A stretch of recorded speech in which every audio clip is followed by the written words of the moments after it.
Mafias और उनके सहूलतकारों का खात्मा हुकूमत का अज़्म। इलेक्ट्रॉनिक वोटिंग मशीन की तरह कैडेस्ट्रियल मैपिंग की भी सियासी अशराफिया और लैंड माफिया ने भरपूर मुखालफत की। सरकारी अराजी की मैपिंग में मज़ाहमत की वजूहात सामने आई। कब्जा माफिया जंगलात समेत बड़े सरकारी रकबे पर काबिज है। डिजिटल रिकॉर्ड की मदद से उनके खिलाफ भरपूर कार्रवाई करेंगे। वज़ीर आज़म इमरान खान का ट्वीट। IT का इनकलाब नौजवानों की काविशों से आया। तलबा को निसाब पढ़ने के साथ दुनिया में होने वाली तब्दीलियों से आगाह होना चाहिए। मुल्क की तकदीर यूनिवर्सिटियां और तलबा बदलेंगे। वफाकी वज़ीर इत्तलात और नशरियात चौधरी फवाद हुसैन का रावलपिंडी में तकरीर से खिताब। IMF और पाकिस्तान के दरमियान स्टाफ लेवल मुआहिदा तय पा गया। पाकिस्तान को 1 अरब 5 करोड़ 90 लाख डॉलर कर्जा जारी होगा। IMF का एग्जीक्यूटिव बोर्ड हतमी मंजूरी देगा। आलमी मालियाती इदारे की जानिब से FATF प्लान पर अमल दरामद। FBR और स्टेट बैंक की कारकर्दगी की तारीफ। पाकिस्तान ने जून तक के कारकर्दगी अहदाफ बड़े मार्जिन से पूरे किए। IMF IMF और पाकिस्तान के दरमियान मुआहिदा तय पाने के बाद आज मार्केट में डॉलर रुपए के मुकाबले में गिरावट का शिकार। इस वक्त $1 मार्केट में 173 रुपए 50 पैसे पर फरोख्त हो रहा है। IMF की जानिब से किस्त जारी होने के बाद रुपया मजीद मुस्तहकम होने के वाज़ेह इम्कानात। चीन से अफगान अवाम के लिए इमदादी सामान पर मुश्तमिल ट्रेन रवाना। 1000 टन से ज़्यादा इमदादी सामान में खुराक, कपड़े, कंबल और दूसरी अशिया शामिल। तवक्को है कि ट्रेन 12 रोज़ में अफगानिस्तान के शहर मज़ार शरीफ पहुँचेगी। अफगानिस्तान में चीनी सफ़ीर वांग क्यू। अफगानिस्तान में जलालाबाद एयरपोर्ट 20 साल बाद मुल्की और बैनुल अक़वामी परवाज़ों के लिए खोल दिया गया। एयरपोर्ट खुलने के बाद ईरान की जानिब से अफगानिस्तान के लिए इंसानी इमदाद की पहली खेप पहुंच गई। तमाम टेक्निकल अमला काम पर वापस आ गया और हमारे पास एयरपोर्ट को मज़ीद तरक्की देने की सलाहियत मौजूद है। सरबरा जलालाबाद एयरपोर्ट। अमेरिका की रियासत विस्कॉन्सिन में क्रिसमस परेड के दौरान ड्राइवर ने गाड़ी शहरियों पर चढ़ा दी। वाक़े में 5 अफराद हलाक, 40 जख्मी। मकामी पुलिस ने एक शख्स को हिरासत में ले लिया। वाक़े के बाद स्कूल्स और आमदोरफ्त के लिए सड़कें बंद।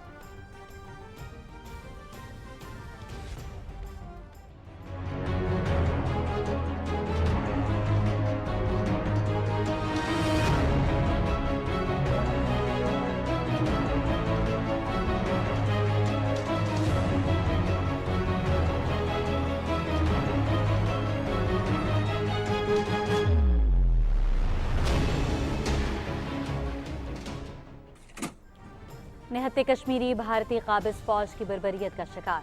मकबूजा जम्मू कश्मीर में इंसानी हुकूक की संगीन खिलाफ वर्जियाँ। महासिर तलाशी की कार्रवाइयों का सिलसिला तेज। हुर्रियत कॉन्फ्रेंस का नजरबंदों कश्मीरियों की हालत इंतजार पर शदीद तशवीश का इजहार। हैदरपुरा जाली मुकाबले में बेगुनाह अफराद के कत्ल की अदालती तहकीकात का मुतालबा।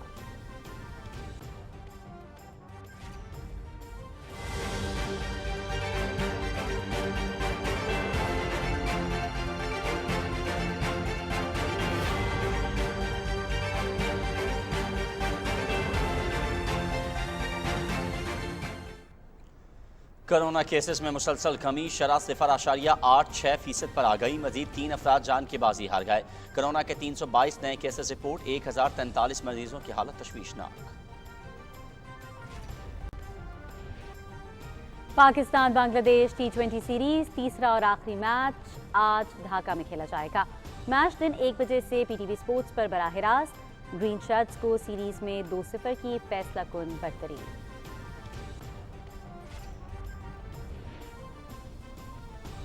आलमी नंबर 2 रूस के डैनियल मेदवेदेव अपने एजाज का दफा करने में नाकाम। जर्मनी के अलेक्जेंडर ज़्वेरेव ने ATP फाइनल्स टाइटल अपने नाम कर लिया। फाइनल में ज़्वेरेव ने मेदवेदेव को स्ट्रेट सेट्स में शिकस्त दी। 24 साला जर्मन खिलाड़ी ने करियर में दूसरी मरतबा टाइटल अपने नाम किया।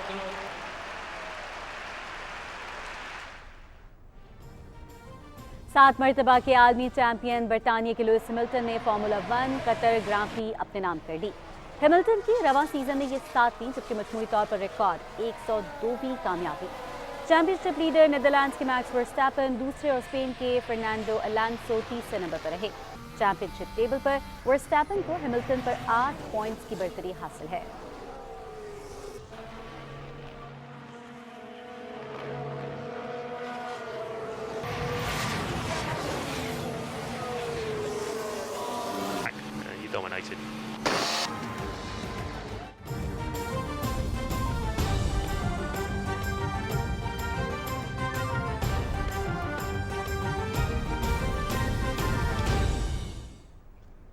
बिस्मिल्लाहिर्रहमानिर्रहीम, अस्सलामुअलैकुम। आप देख रहे हैं पाकिस्तान टेलीविजन न्यूज़। खबरनामे में आपको कहेंगे खुशामदीद। मैं हूं अयाज असलम। मैं हूं सदफ अली खान। और खेल के हवाले लिए मैं हूंगा आपके साथ समी इकबाल। हेडलाइंस आपने जानी। बरह रास्त आपको रावलपिंडी लिए चलेंगे, जहां इस वक्त सूबाई वजीर ज़राअत तकरीब से खिताब कर रहे हैं। लेडीज एंड जेंटलमैन, सबसे पहले तो मैं आज के इस अहम मौके पे वाइस चांसलर साहब को, एरिड यूनिवर्सिटी के फैकल्टी मेंबर्स को और यहाँ से फारिग तहसील होने वाले तमाम एलुमनाइज को और जो आज यहाँ तालीम हासिल कर रहे हैं उन तलबा को मुबारकबाद देता हूँ कि आज उनकी यूनिवर्सिटी ने ये सिल्वर जुबली मुकम्मल की है।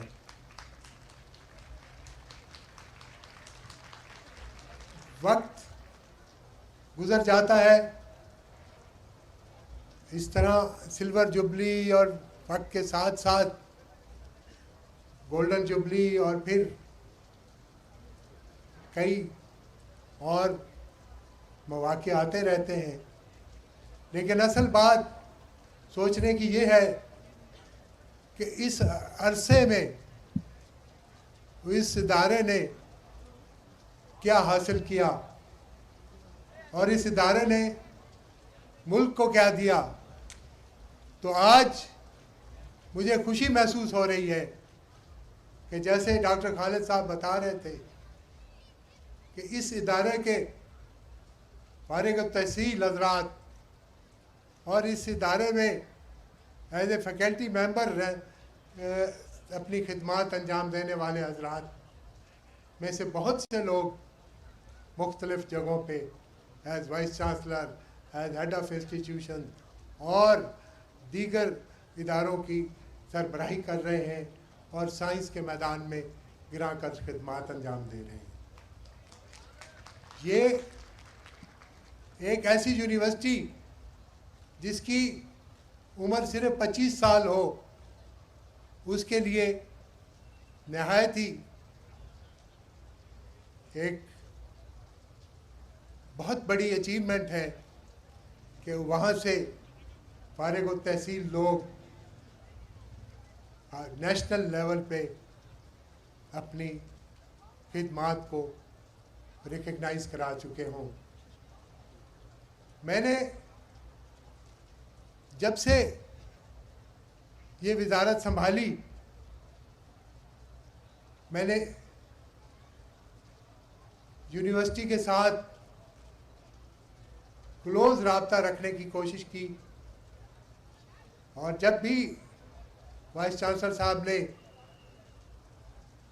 किसी इशू पे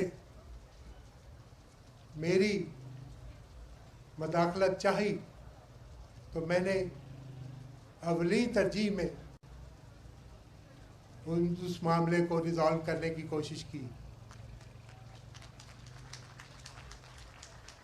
ये यूनिवर्सिटीज़ का सफ़र यूँ तो आज, जब मैं तालिब इल्म था तो एग्रीकल्चर की एक यूनिवर्सिटी होती थी। आज स्पेसिफिक एग्रीकल्चर यूनिवर्सिटीज़ हमारे सूबे में 3 हैं और बाकी सूबों में भी कम से कम एक एग्रीकल्चर यूनिवर्सिटी मौजूद है। लेकिन बात तब बनती है जब उस यूनिवर्सिटी के प्रोडक्ट्स जो हैं वो बताएं कि हम फ़लाँ यूनिवर्सिटी के अलुमनाई हैं और हमारी ये अचीवमेंट्स हैं। और आज वाइस चांसलर साहब के ऑफिस में बैठे हुए मुख्तलिफ हजरात से जब तारुफ हुआ तो मुझे एरिड एग्रीकल्चर यूनिवर्सिटी की अचीवमेंट्स पे दिली मुसरत हो रही थी। इसके लिए मैं न सिर्फ वाइस चांसलर साहब को बल्कि डॉक्टर खालिद साहब को, जो मेरे भी उस्ताद हैं, मैं इनको तहे दिल से मुबारकबाद देता हूँ, क्योंकि जब सही पटरी पे ट्रेन डाल दी जाए तो वो फिर तेज़ी से सफ़र करती जाती है। और यही अचीवमेंट है जो डॉक्टर खालिद साहब ने की और इस यूनिवर्सिटी की सिम दुरुस्त कर दी।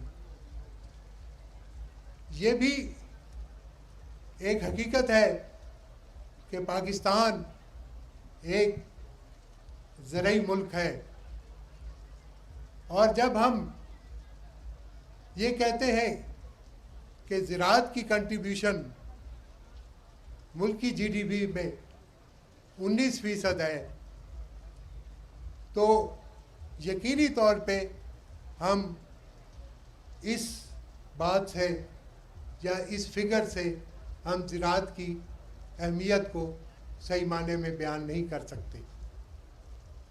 गो स्टैटिस्टिकली ज़राअत की जीडीपी में कंट्रीब्यूशन 19% है, लेकिन एग्रीकल्चर सेक्टर इस वक्त मुल्क का सबसे बड़ा एम्प्लॉयर है, जहां मुल्क की 43% आबादी जो है वो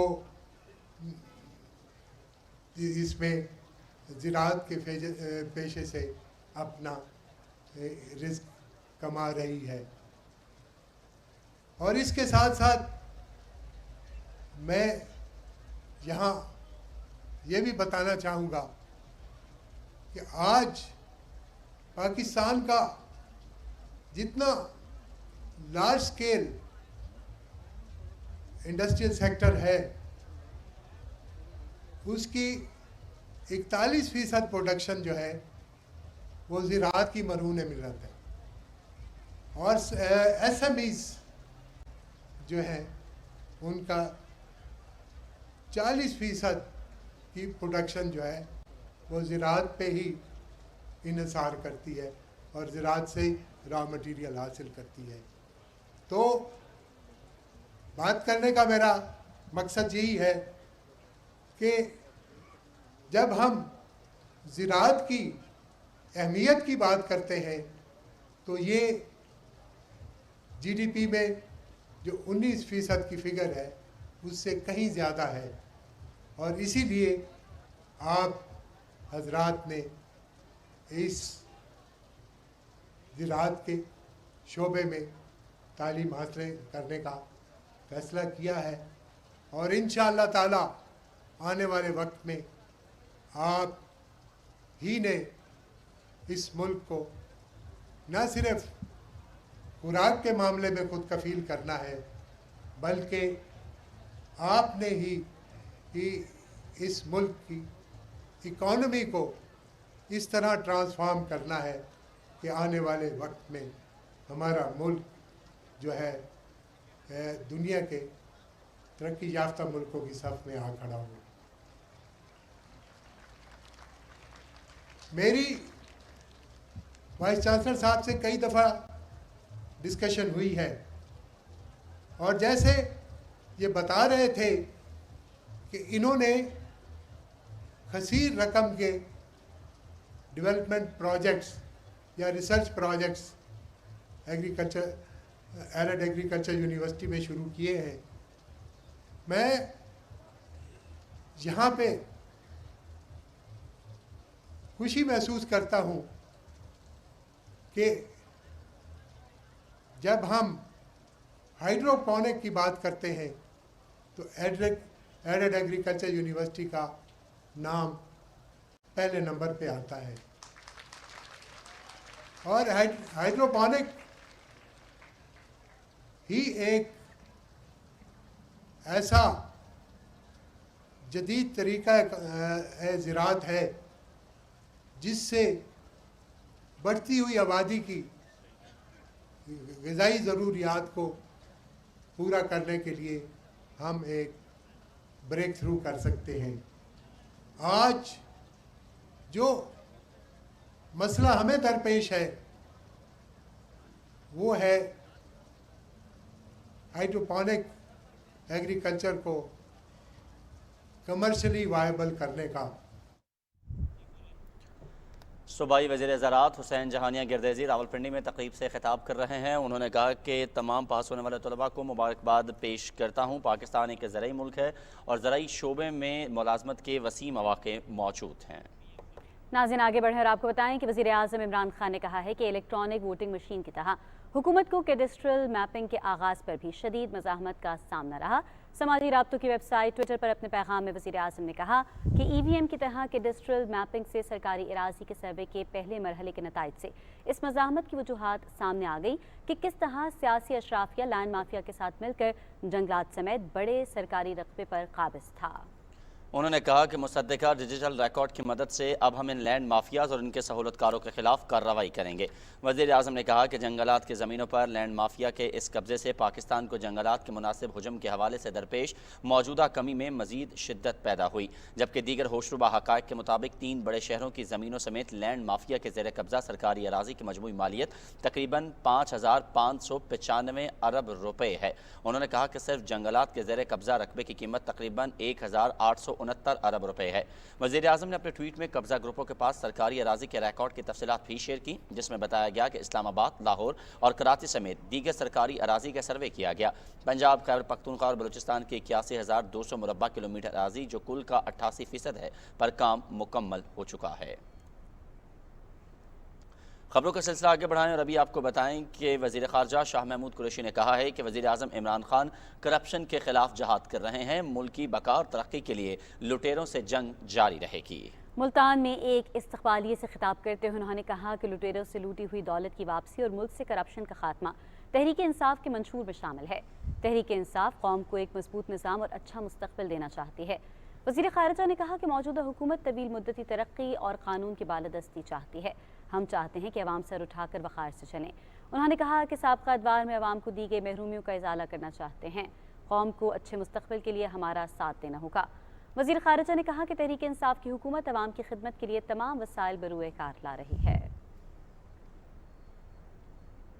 वफाकी वज़ीर इत्तलात और नशरियात चौधरी फवाद हुसैन ने कहा है कि किसी सियासतदान या मजहबी रहनुमा ने पाकिस्तान को नहीं बदलना, मुल्क में तब्दीली तलबा ने लानी है। मुल्क की तकदीर यूनिवर्सिटियाँ और तलबा बदलेंगे। रावलपिंडी बारानी ज़राई यूनिवर्सिटी की 25 साला सिल्वर जुबली की तकरीबात से खिताब करते हुए वज़ीर इत्तलात चौधरी फवाद हुसैन ने कहा कि 26 फरवरी को कोरोना का पहला केस पाकिस्तान में आया तो हम कोरोना का सामान बाहर से मंगवाते थे। हमने कोशिश की और फिर कोरोना का सामान एक्सपोर्ट करने वाला बड़ा मुल्क बन गया। उन्होंने कहा कि पाकिस्तान का मुस्तकबिल नौजवानों के हाथ में है। अगर पाकिस्तान को कोई तब्दील कर सकता है तो वो सिर्फ यूनिवर्सिटीज़ हैं। वाइस चांसलर से दरख्वास्त है कि तलबा को टारगेट दें। चौधरी फवाद का मजीद कहना था कि तलबा किसानों को बेहतर पैदावार के बारे में बताएं। उन्होंने तलबा पर जोर दिया कि डिग्री लेकर घर नहीं बैठना बल्कि पाकिस्तान की मईशत में हिस्सा डालना है। और आलमी मालियाती इदारे और पाकिस्तान के दरमियान छठे जायजे के हवाले से स्टाफ लेवल मुआहिदा तय पा गया है। IMF के जारी करदा एलामिये के मुताबिक इदारे के एग्जीक्यूटिव बोर्ड की मंजूरी के बाद पाकिस्तान को 1 अरब 5 करोड़ 90 लाख डॉलर का कर्जा जारी होगा, जिससे पाकिस्तान को एक्सटेंडेड फंड फैसिलिटी भी की जारी करदा कुल रकम 3 अरब 2 करोड़ 70 लाख डॉलर हो जाएगी। IMF के मुताबिक पाकिस्तान ने जून तक के कारकर्दगी अहदाफ बड़े मार्जिन से हासिल किए हैं। आलमी मालियाती इदारे की जानिब से FATF पर अमल दरामद, FPR और स्टेट बैंक की कारकर्दगी की भी तारीफ की गई है। IMF ने मजीद कहा है कि माइक्रो इकनॉमिक महाज पर पाकिस्तान मजबूत मुआशी बहाली की जानिब गामजन है। कोरोना वबा के खिलाफ पाकिस्तान के बेहतरीन रद्द-ए-अमल ने इंसानी और मुआशी असरात पर काबू पाने में मदद की है। IMF और पाकिस्तान के दरमियान स्टाफ लेवल मुआहिदा तय पाने के बाद आज मार्केट में डॉलर रुपए के मुकाबले में गिरावट का शिकार है और रुपया मार्केट में मुस्तहकम हो रहा है। इस वक्त $1 मार्केट में 173 रुपये 50 पैसे पर फरोख्त हो रहा है। स्टेट बैंक के मुताबिक 19 नवंबर को $1 175 रुपये 23 पैसे पर फरोख्त हो रहा था। करेंसी मार्केट जराये के मुताबिक IMF की जानिब से 1 अरब 5 करोड़ और 90 लाख डॉलर की पाकिस्तान को किस्त जारी करने के हवाले से खबरों के बाद रुपया डॉलर के मुकाबले में मुस्तहकम हो रहा है। IMF की जानिब से जब किस्त जारी की जाएगी तो डॉलर के मुकाबले में रुपए के मजीद मुस्तहकम होने के वाज़े इम्कानात मौजूद हैं। गवर्नर पंजाब चौधरी मोहम्मद सरवर ने कहा है कि ओवरसीज़ पाकिस्तानी हमारा सरमाया है और हुकूमत ने ओवरसीज़ पाकिस्तानियों को हर मुमकिन सहूलत फराहम की है।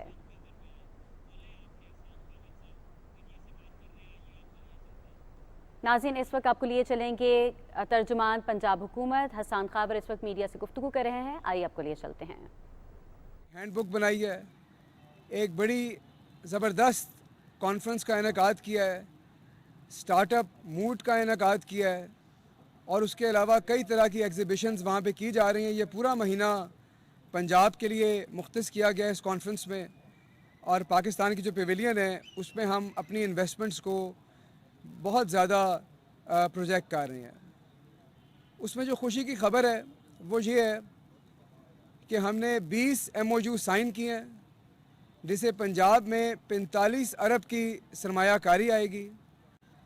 और इन MOUs के अंदर रूडा के जो रावी अर्बन डेवलपमेंट का हमारा मेगा प्रोजेक्ट है उसके 4 MOUs हैं।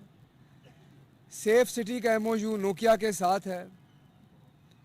कमर्शियल बिजनेस डिस्ट्रिक्ट जो हमारा CBDA है उसका मलेशियन ग्रीन टेक के साथ MOU साइन किया गया है। पिडमिक का MOU एलोकजे ग्रुप के साथ है और इस तरह के कई MOU ऐसे हैं जो पंजाब में सरमायाकारी की राह हमवार करेंगे। और इस कॉन्फ्रेंस के साथ पंजाब हुकूमत ने बहुत सारे और इक़दाम किए हैं जिससे पंजाब में सरमायाकारी के मौक़े और बढ़ेंगे। हम लोग एक इन्वेस्टर पोर्टल बना रहे हैं और ये जितने सरमायाकार हैं उनको उस पोर्टल के ज़रिए हर किस्म की सहूलत दी जाएगी और सरमायाकारी का जो प्रोसेस है उसको बहुत आसान बनाया जाएगा। उसके अलावा मुत्तहिदा अरब अमीरात के जो इन्वेस्टर हैं उनके लिए ख़ुसूसी तौर पर एक हेल्प डेस्क वहाँ पे कायम किया जा रहा है ताकि वो सहूलत से पंजाब में अपनी सरमायाकारी कर सकें, अपने कारोबार का आगाज़ कर सकें और उनकी तमाम मुश्किलात का अज़ाला तरजीही बुनियादों पे हो जाए। आपको पता है कि वज़ीर आला सेक्रेटेरिएट के नीचे एक इन्वेस्टर फैसिलिटेशन सेल अभी भी काम कर रहा है और जो भी मुश्किलात आ रही हैं उनको उस सेल के ज़रिए बखूबी हल किया जा रहा है और वज़ीर आला पंजाब ख़ुद उसकी निगरानी करते हैं और उसकी पूछगछ करते हैं। और इसके अलावा हमने जो अपनी NOC का जो हमारा प्रोसेस है उसको बहुत आसान बनाया है और वो तमाम कारोबार और कंपनियां जो लो रिस्क हैं उनको अब ऑटोमेटिक NOC मिलता है। और इन सब इक़दामात से हम पंजाब में सरमायाकारी को फ़रोग़ दे रहे हैं और इंशाअल्लाह निजी सरमायाकारी जो है वो हुकूमत की इन्वेस्टमेंट के साथ साथ पंजाब की तरक्की में बहुत अहम किरदार अदा करेगी। और इंशाअल्लाह तहरीक इंसाफ की हुकूमत उस्मान बुज़दार साहब अपनी टर्म के अंदर ये निजी सरमायाकारी का बहुत बड़ा तोहफ़ा पंजाब हुकूमत के अवाम को दे के जाएंगे। आज इस खुशखबरी के अलावा कल जो कुछ वाक़यात हुए उन पर बात करना बहुत ज़रूरी है, क्योंकि कल आसमा जहांगीर के नाम पे एक कॉन्फ्रेंस की गई, लेकिन उस कॉन्फ्रेंस में मरहुमा का नाम कम लिया गया और अपने अपने एजेंडास की बात ज़्यादा की गई। उस तकरीब को इदारों की तस्दीक के लिए इस्तेमाल भी किया गया और मैं समझता हूँ सबसे काबिल मज़म्मत बात यह है कि जस्टिस और रूल ऑफ लॉ के नाम पर जो कॉन्फ्रेंस की गई जिस पे आला अदलिया के जजों को बुलाया गया, उसी कॉन्फ्रेंस में एक ऐसे शख्स को बात करने का मौका भी दिया गया जो कानून से भागा हुआ है, जो मफरूर है। और मैं समझता हूँ कि एक ही तकरीब में उस शख्स का खिताब जो था वो अदलिया के साथ और इदारों के साथ एक बहुत ही घिनौना मजाक था। तारीख़ बहुत बेरहम चीज़ है और तारीख़ इस बात की गवाह है कि आसमा जहांगीर जिनके नाम पर वो तकरीब मुनक़िद की गई 1980 की दिहाई में जब वो मार्शल लॉ के ख़िलाफ़ आवाज़ उठा रही थी और डंडे खा रही थी, उस वक्त वो शख्स जो उस हुकूमत के अंदर परवान चढ़ रहा था, आज वही शख्स उन्हीं के नाम पे की गई कॉन्फ्रेंस में ख़िताब कर रहा था। ये तारीख़ की बड़ी बेरहम हकीकत है। इदारों के ऊपर उस तकरीब में बहुत बात की गई और ये कहा गया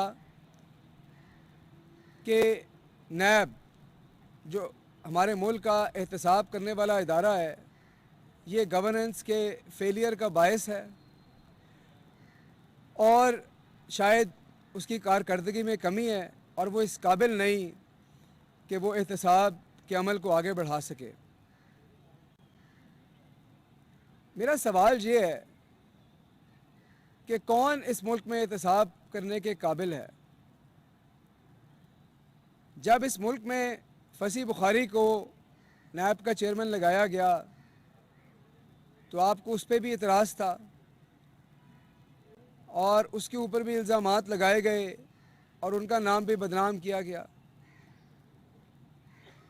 उसके बाद कमर ज़मान चौधरी साहब को नैब का चेयरमैन लगाया गया और जब नैब ने हिलजुल शुरू की और ये कहा कि हम ऑरेंज लाइन और बाकी बड़े प्रोजेक्ट्स को देखेंगे, उनकी तहकीकात करेंगे, तो 2016 में नवाज़ शरीफ साहब ने कहा कि आप ये हरकतें बंद कर दें वरना हम नैब के कानून में तरमीम करके आपकी पावर्स ख़त्म कर देंगे। उनको भी डराया गया, उनको भी धमकाया गया, उनसे भी बात नहीं बनी। उसके बाद मौजूदा चेयरमैन आए और ये ख़ुद ही लाए, उनके एहतसाब से भी ये खुश नहीं, उनको भी हट जाने के नोटिस दिए गए। ना आपको कोई चेयरमैन भाता है, ना आपको कोई कानून भाता है। जब आप हुकूमत में होते हैं तो उस वक्त आप कानून की तरमीम का इस्तेमाल धमकियों के लिए करते हैं। आज जब कानून का पहिया गर्दिश में है और हिल रहा है तो आप कहते हैं इसने गवर्नेंस को फेल कर दिया। क्या आपकी नज़रों में सिर्फ 1997 का एहतसाब का मॉडल ही जचता है? जब आप वज़ीर आज़म हाउस से एहतसाब सेल से इस काम को चलाते हैं और फिर एक एहतसाब ब्यूरो बनाकर उसको सियासी इंतकाम के लिए इस्तेमाल करते हैं, जब आप ये तरमीम करते हैं कि 1985 के बाद के केसों को ना छेड़ा जाए और 1990 के बाद से एहतसाब का अमल शुरू किया जाए, क्या उसके अलावा कोई एहतसाब का मॉडल आपको सूट नहीं करता? आप कहते हैं कि नैब पॉलिटिकल इंजीनियरिंग का दफ्तर और फैक्ट्री है। इस मुल्क के टैक्स पेयर्स के पैसों पे फैक्ट्रियां तो आपने लगाई और पॉलिटिकल इंजीनियरिंग की फैक्ट्री जो छांगा मांगा में जिसकी रीत आपने रखी, उसकी बाज़ गश्त आज भी तारीख़ के औराक में मौजूद है। तो पॉलिटिकल इंजीनियरिंग के मास्टर्स तो आप खुद हैं। आप किसको बात बनाते हैं? आप किस तरह के एहतसाब से खुश हैं? कौम को इस बात का जवाब दें।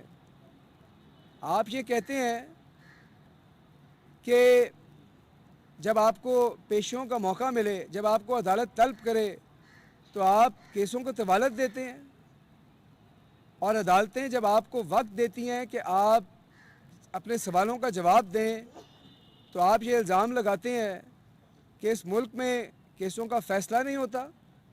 अगर सबूत है तो साबित करो। कॉन्फ्रेंसों में खड़े होकर आप कहते हैं कि सियासतदानों का एहतसाब बड़ा आसान है, आप उनके टैक्स के रिटर्न्स देख लें, आप ये देख लें कि उनका लाइफस्टाइल कैसा है। जब आपको पूछा जाता है कि आपके अकाउंटों Rashid, Mahmudullah will spin the coin. Tail is the call. bat first. It said, Mahmudullah, third time lucky. What are you going to do? We're gonna bat first again. Twice you have batted first, but the batsmen have not really put on the runs on the board. Any particular reason why you want to bat first?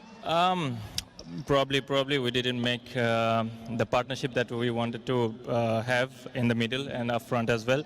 That long partnership, probably the partnership which goes to like 70 or 80 run partnership. If we can able to do those things, I think we'll be able to get 140 plus on this wicket.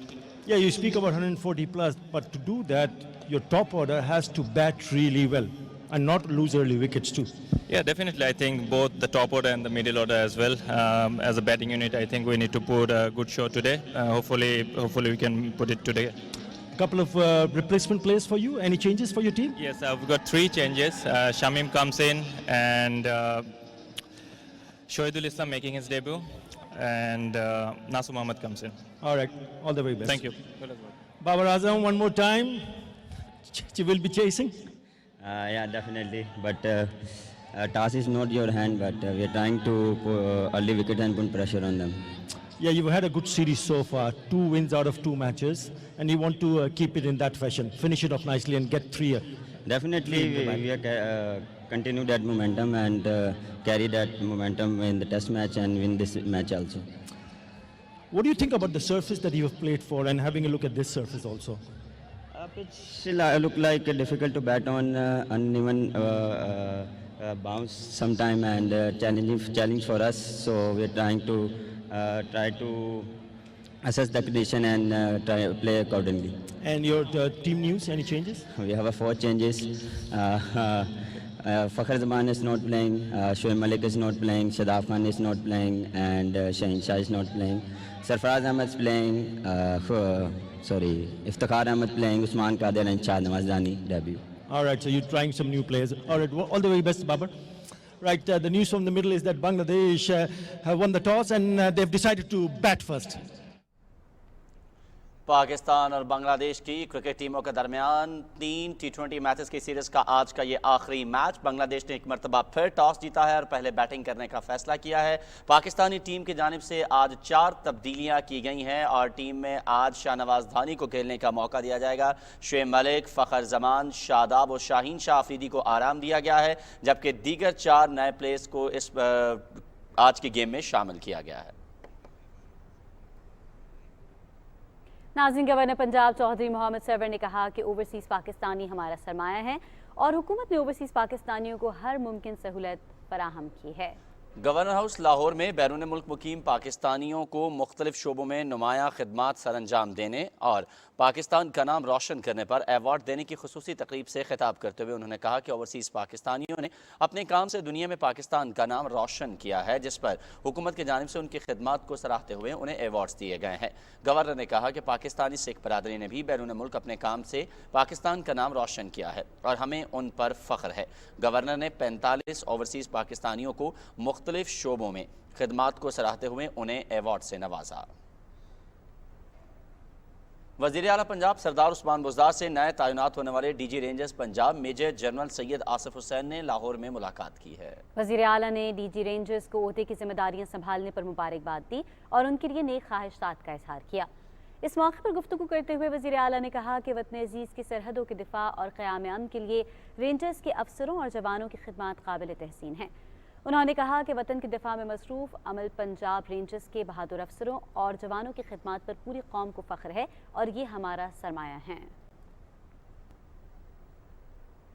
पाक अफ़गान ताउन forum की जानिब से आज से 24 नवंबर तक मुफ्त आई camp का एहतमाम किया जा रहा है। अफगानिस्तान में पाकिस्तान के सफ़ीर मंसूर अहमद खान ने ट्वीट में कहा कि मुफ्त आई कैम्प का इनेकाद मोहम्मद अली जिन्ना हस्पताल काबुल में किया जाएगा। कैम्प में पाकिस्तान से माहिर अमराज चश्म मरीजों का इलाज करेंगे। इससे कबल खौस्त में भी आई कैम्प का कामयाब इनेकाद किया जा चुका है और पाकिस्तान ने भारतीय वज़ीर दिफा के धमकी आमेज़ बयान को गैर जिम्मेदाराना करार देकर मुस्तरद कर दिया है। तर्जुमान दफ्तर खारिजा के मुताबिक भारतीय वज़ीर दिफा का इश्तिआल अंगेज़ बयान हमसायों से दुश्मनी का आगाज़ है। भारत की पाकिस्तान मुखालिफ मुहिम मुकम्मल तौर पर बेनकाब हो चुकी है। उन्होंने कहा कि किसी भी जारहियत की सूरत में अपने दिफा की मुकम्मल सलाहियत रखते हैं। भारत की पाकिस्तान मुखालिफ मुहिम आलमी बिरादरी में पसीराई हासिल नहीं कर सकी। तर्जुमान दफ्तर खारिजा ने कहा कि पाकिस्तान समेत हमसायों पर इल्ज़ाम तराशी और गलत बयानी भारत का वतीरा है।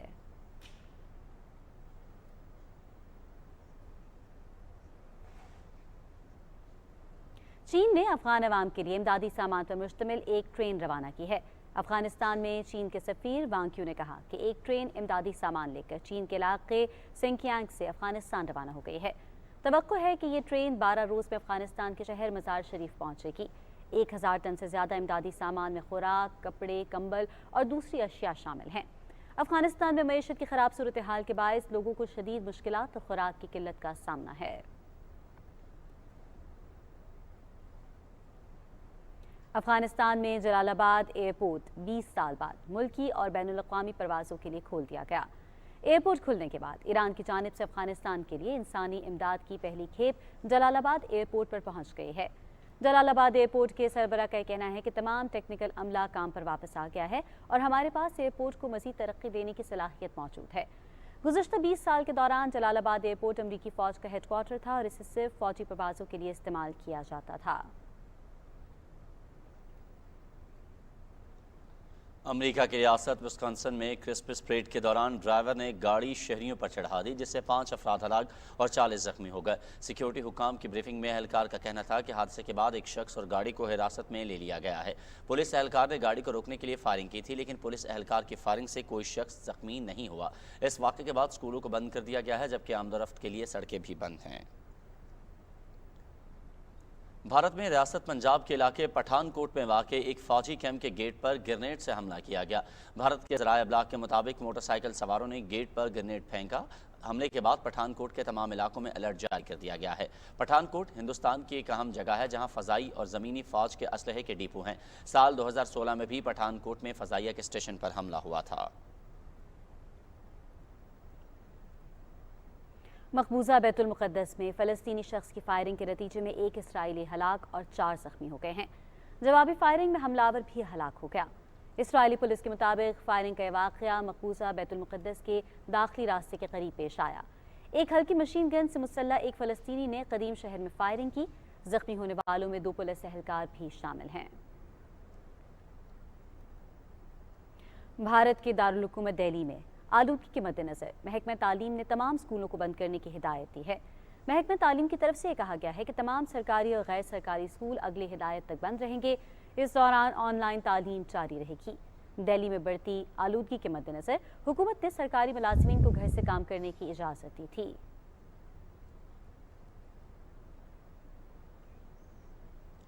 गुरुद्वारा पंजा साहब हसन अब्दाल में जारी सिख यात्रियों की 3 रोज़ा मजहबी तकरीबात आज रस्म भोग के साथ अख्ताम पजीर हो गईं।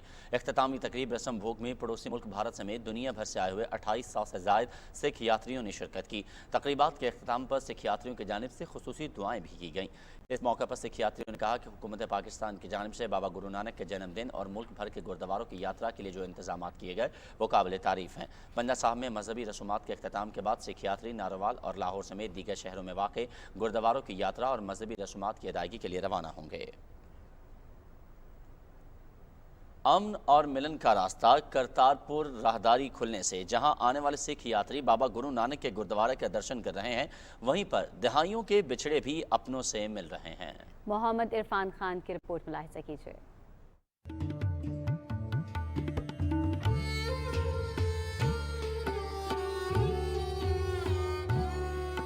मन और मिलन का रास्ता करतारपुर राहदारी खुलने से जहां आने वाले सिख यात्री बाबा गुरु नानक देव जी के दर्शन कर रहे हैं, वहीं पर बरसों के बिछड़े भी अपनों से मिल रहे हैं। 75 साल कबल बिछड़े दोस्त आज करतारपुर में मिल गए। राहदारी 0 पॉइंट से आने वाले अमृतसर के गोपाल सिंह करतारपुर गुरुद्वारा में दर्शन के लिए आए। वहां पर लाइन में लगे हुए पाकिस्तानी बशीर अहमद ने गोपाल सिंह को पहचान लिया। जुदाई से पथराई आंखों में मिलते वक्त खुशी के आंसू निकल आए। मोहम्मद बशीर ने बताया कि वो शकरगढ़ के गांव दोदेवाली से है और तकसीम के वक्त 19 साल का था। बाबा गुरु नानक के जन्मदिन पर राहदारी से इंडियन सिख यात्रियों की आमद का सिलसिला जारी है। करतारपुर राहदारी के CEO मोहम्मद लतीफ़ ने कहा कि आज राहदारी से 170 भारतीय सिख यात्री मजहबी रसूमात अदा करने के लिए दरबार साहब करतारपुर पहुंचे। सिख यात्रियों ने कहा कि बेहतरीन मेहमान नवाजी पर हुकूमत पाकिस्तान के मशहूर हैं। पहली बार पाकिस्तान आने का मौका मिले स्वादे गुरु साहब के दर्शन करने का, पर जो तुहाडे लोगों वालों सत्कार मिल रहा है ना, मैं उस चीज़ में बयान नहीं कर सकता। दरबार साहब करतारपुर में बाबा गुरु नानक देव जी के जन्मदिन की तकरीबात में शामिल होने के लिए दीगर ममालिक से भी सिख यात्री दरबार साहब करतारपुर आ रहे हैं। बाबा गुरु नानक देव जी के जन्मदिन की तकरीबात का सिलसिला 26 नवंबर तक करतारपुर में जारी रहेगा। Irfan Khan Khalid, PTV news, Shakargarh.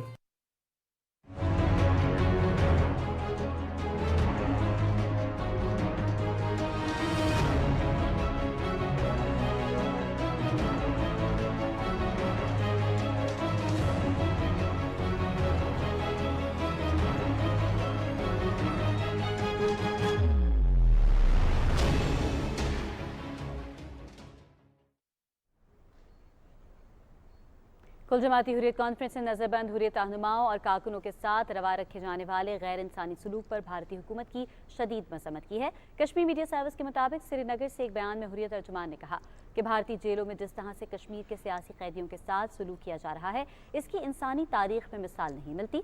उन्होंने कहा कि कई बुजुर्ग रहनुमा और कारकुन जानलेवा आरजू में मुब्तला हैं, लेकिन उन्हें तिबी सहूलियात फराहम नहीं की जा रही।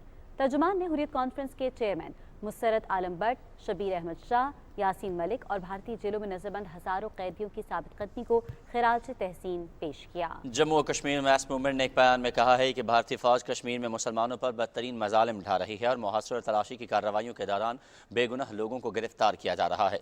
साबिक भारतीय वजीर यशवंत सिन्हा की ज़ेर क़यादत सिविल सोसाइटी ग्रुप ने हैदरपुरा जाली मुकाबले में बेगुनाह शहरियों के कत्ल पर तशवीश का इजहार करते हुए सच सामने लाने के लिए वाक़े की अदालती तहकीकात का मुतालबा किया है। मकबूजा कश्मीर के कस्बा इस्लामाबाद में पार्टी कारकुनों से खिताब करते हुए कांग्रेस के सदर गुलाम अहमद मीर ने कहा कि नरेंद्र मोदी बहुत जल्द दफ़ा 370 की मनसूखी पर भी माफ़ी मांगेंगे। उन्होंने कहा कि मोदी ने जिस तरह ज़रूरी क़वानीन को वापस लिया, इसी तरह जम्मू कश्मीर में भी गैर कानूनी तब्दीलियाँ वापस होंगी।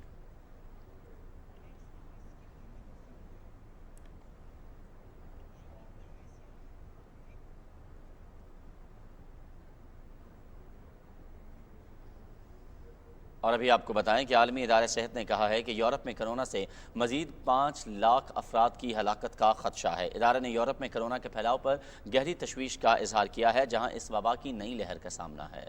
आलमी इदारे सेहत के रीजनल डायरेक्टर डॉक्टर हैंस क्लोग ने BBC से गुफ्तगू करते हुए आगाह किया कि अगर फौरी इक़दाम न किए गए तो आइंदा साल मार्च तक मजीद 5 लाख अफराद की हलाकतों का खदशा है।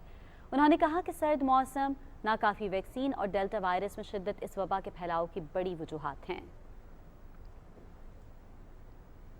मुल्क भर में कोरोना केसेस में कमी का सिलसिला जारी है। NCOC के मुताबिक गुज़श्ता 24 घंटों के दौरान कोरोना वायरस के 322 नए केस रिपोर्ट हुए, जबकि मुस्बत केसेस की शरह 0.86% रिकॉर्ड की गई। गुज़श्ता 24 घंटों के दौरान 37,148 अफराद के टेस्ट किए गए और मजीद 3 अफराद जान की बाजी हार गए। मुल्क में कोरोना से जान बहक होने वालों की मजमूई तादाद 28,672 हो गई है। महकमा सेहत पंजाब के मुताबिक गुज़श्ता 24 घंटों के दौरान पंजाब भर से डेंगू के 92 मरीज रिपोर्ट, जबकि 2 अफराद जान बहक हुए। पंजाब के सरकारी अस्पतालों में इस वक्त डेंगू के 1255 मरीज ज़ेरे इलाज हैं, जिनमें से 874 मरीज लाहौर के सरकारी अस्पतालों में दाखिल हैं। लाहौर के अलावा सूबे के सरकारी अस्पतालों में 3 से 81 मरीज ज़ेरे इलाज हैं। डेंगू के मरीजों के लिए पंजाब के सरकारी अस्पतालों में 5016 बिस्तर मुख्तस किए गए हैं। डेंगू के मरीजों की आसानी के लिए लाहौर के टीचिंग अस्पतालों में रोज़ाना की बुनियाद पर बिस्तरों की तादाद में इजाफा किया जा रहा है। स्मॉग की रोकथाम के लिए ज़िला इंतज़ामिया लाहौर ने इंसदाद स्मॉग स्क्वाड की सख्त कार्रवाइयाँ जारी हैं। डिप्टी कमिश्नर लाहौर के मुताबिक 18 इंडस्ट्रियल यूनिट्स में फ़ज़ा में धुआं छोड़ने और आलूदगी की रोकथाम के हवाले से आलात न होने की खिलाफ वर्जियाँ पाई गईं।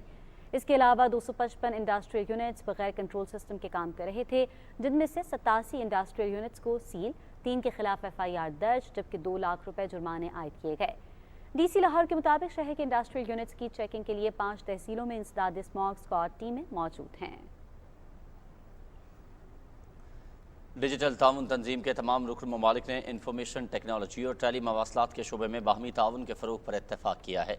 ये बात इस्लामाबाद में वफाकी वज़ीर सैयद अमीनुल हक और तंजीम के सेक्रेटरी जनरल नेमल यहिया के दरमियान मुलाकात के बाद मुश्तरका एलामी में बताई गई। एलामी के मुताबिक इंफॉर्मेशन टेक्नोलॉजी में ख़वातीन के किरदार को बढ़ाने, शहरी और दही इलाकों में यकसा डिजिटल सहूलियात की फराहमी, IT माहिरीन और कंपनियों के रुकन ममालिक में फ्री वीज़ा नकलो हरकत के लिए मुश्तरका कोशिशों और 10 लाख बच्चों में डिजिटल हुनरमंदी के फ़रोग के लिए पाकिस्तान इनोवेशन चैलेंज के इनेकाद पर भी इत्तेफाक किया गया।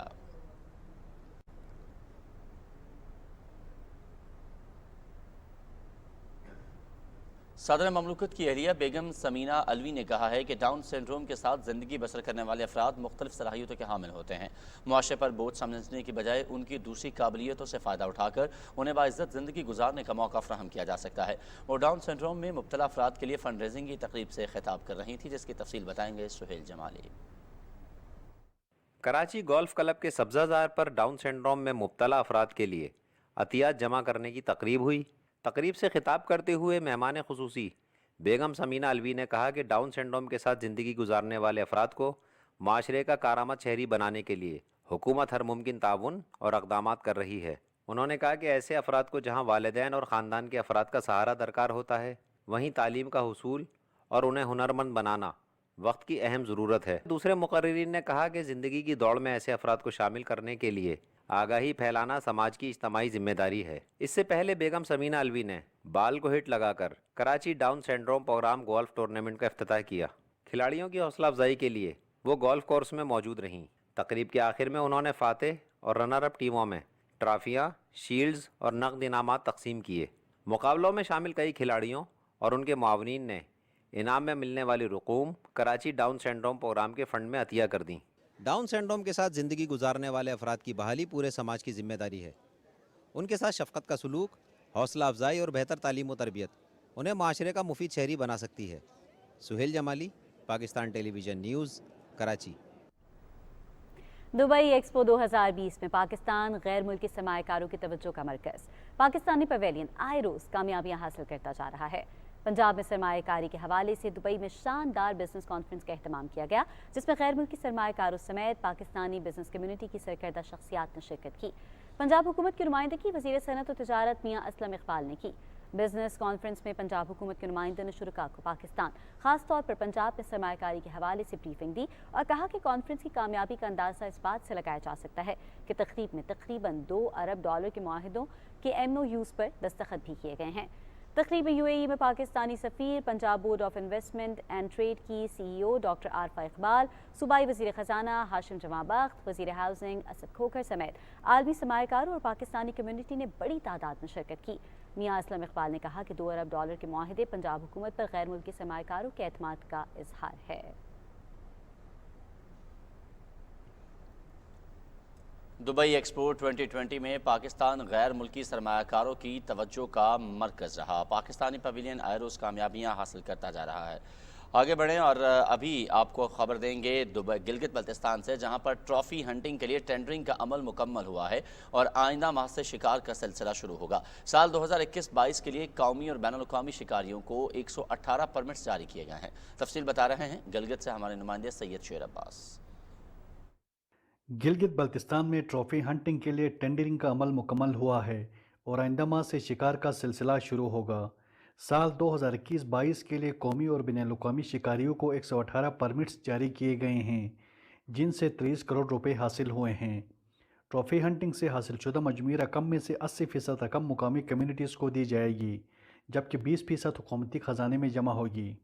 रवां साल के जो बिड है, ये एक रिकॉर्ड हमारे पास बिड है। हमारे पास जो मार्कोर पिछले साल के $62,000 के अगेंस्ट में इस साल $1,36,000 पे हमारा मार्कोर सेल हुआ है। और ब्लू शिप जो है ना, वो $5,500 के मुकाबले में $16,700 पे इस साल हमारा सेल हुआ है। इन शेप ऑफ डॉलर जो है ना, $9 लाख सिर्फ ब्लू शिप और मार्कोर में आ रहा है। और आईबेक्स का भी हमारे पास जो हंट है इस वक्त 50 हमारे पास एक्सपोर्टेबल परमिट्स हैं और 50 नॉन एक्सपोर्टेबल हैं। यानी नेशनल हंटर्स के लिए जो है ना 50 हैं और जो इंटरनेशनल हंटर्स हैं उनके लिए 50 हैं। प्राइम मिनिस्टर इनिशिएटिव में तकरीबन 5% और एरिया बढ़ के ये तकरीबन 62% हमारा GB का जो एरिया है वो अंडर प्रोटेक्शन एरिया जो है ना ये आया है। गिलगित बल्तिस्तान में बरवेरी से 1992 में शुरू होने वाले इस प्रोग्राम को कौमी और बैनुल-अक़वामी सतह पर पज़ीराई हासिल है। सूबे में 62 कम्युनिटी कंट्रोल हंटिंग एरियाज़ हैं और सालाना इनकी तादाद बढ़ाने के लिए काम जारी है। सैयद शेर अब्बास, PTV न्यूज़, गिलगित। ज़राई मईशत में लाइव स्टॉक का हिस्सा 40% के करीब है। देहात में बसने वालों में 80 लाख अफराद की आमदन का दारोबार भी माल मवेशियों पर है। दूध देने वाले जानवरों की मकामी नस्लों की पैदावारी खुसूसियात को बढ़ाने में अहम किरदार के हामिल मवेशियों की ब्रीड और तहफ़्फ़ुज़ हैवानात के हवाले से अहम इक़दामात किए जा रहे हैं। महकमा लाइफ स्टॉक के ज़ैली इदारों के हवाले से मुलाहिजा कीजिए आसिम रिजवान की खुसूसी रिपोर्ट।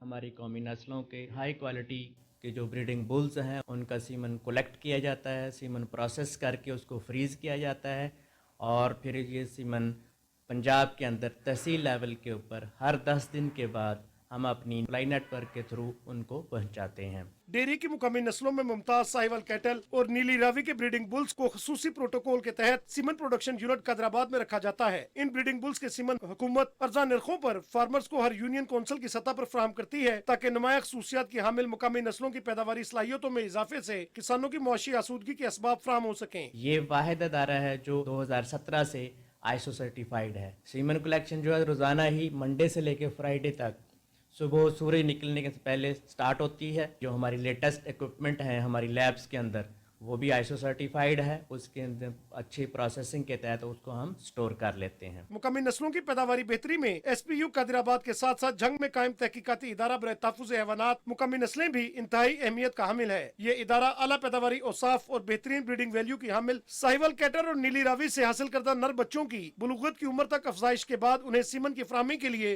SPU कैदराबाद को फराहम करता है।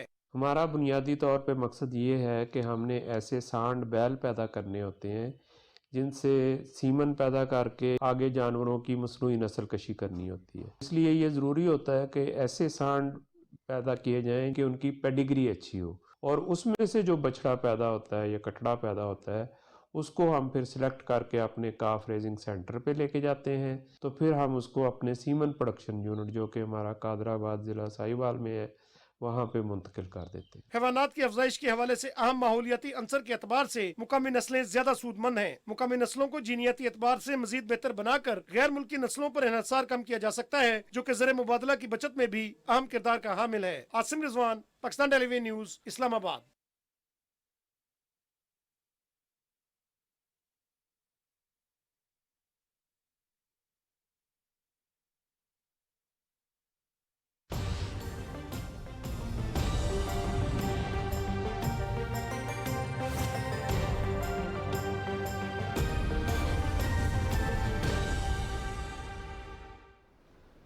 अस्सलाम वालेकुम, मैं हूं कासिम अली। नाज़रीन, आपको आगाह करें कि महकमा मौसमियात का कहना है कि आइंदा 24 घंटे के दौरान मुल्क के बेशतर इलाकों में मौसम खुश्क और सर्द रहेगा।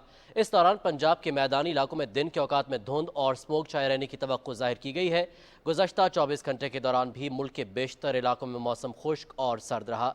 कम से कम रिकॉर्ड किए गए दर्जा हरारत की तफसील कुछ यूँ है। लैम में -8 डिग्री सेंटीग्रेड रिकॉर्ड किया गया।